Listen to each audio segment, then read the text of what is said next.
Сәлем достар, сіздерге ЭЦП алу жолдарын көрсететін боламын. Бұл видео сіздерге пайдалы болады деп ойлаймын. Мен каналыма тіркеліп, лайк басып, комментарий жазып қолдап кетіңіздер. Googleға кіріп аласыздар және Национальный удостоверяющий центр деп жазасыздар. PKI Gov.kz деп жазасыздар. Міне осылай басты бетке кіресіздер. Мне кірілген кезде осылай получение ключа ЭЦП без посещения ЦОН деп тұр. Соған кіресіздер.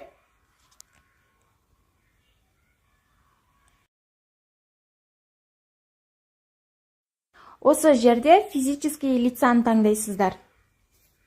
Төменге қарай түскен кезде подать заявкуды басасыздар. Осы жерге прочитала деген жерге галочка қойып, проверить дегенді басасыздар. Код картинки деген жердегі кодты жазатын боласыздар. Введите код картинки деген жерге. Одан кейін астында иін деп тұрады, сол жерге өздеріңіздің иіндеріңізді жазасыздар. Жазып болғаннан кейін проверить иін деген жерге жібересіздер. Міне жіберген кезде осылай сіздердің аты жөндеріңіз және иіндеріңіз шығады. Одан кейін подтвердить дегенді басасыздар. Келесі шаг бізде телефон номерімізді жазып, код жіберетін боламыз. Получить код дегенді басамыз. Одан кейін сіздердің номерлеріңізге, базаға тіркелген номерлеріңізге код келеді. Сол кодты осы жерге жазатын боласыздар.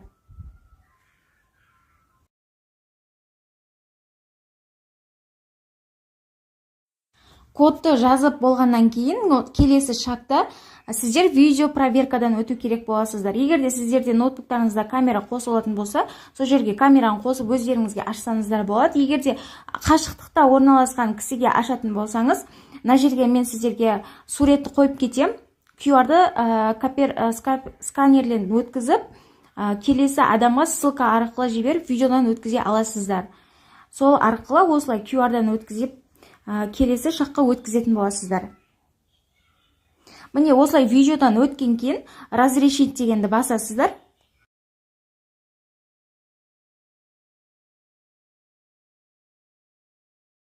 Сіздер алдын ала ЭЦП-ны сақтайтын файлды ашып дайындап қоясыздар. Одан кейін осылай галочка қоясыздар. Таныстым деп. Ары қарай енгізуді басасыздар. Кілт қоймасын таңдау және тапсырыс беру деген жерге басып, жаңағы новыйдан ашып қойған файлдарыңызды осы жерде сохранить етесіздер.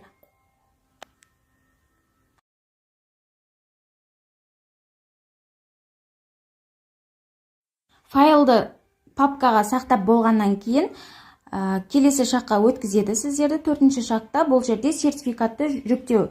Осыны басасыздар. Және парольдарыңызды жазасыздар. Екі рет қатесіз ұмытпайтын парольдарыңызды жазып, сертификатты жүктеп аласыздар. Міне сіздерге ЭЦП ключ ашылды.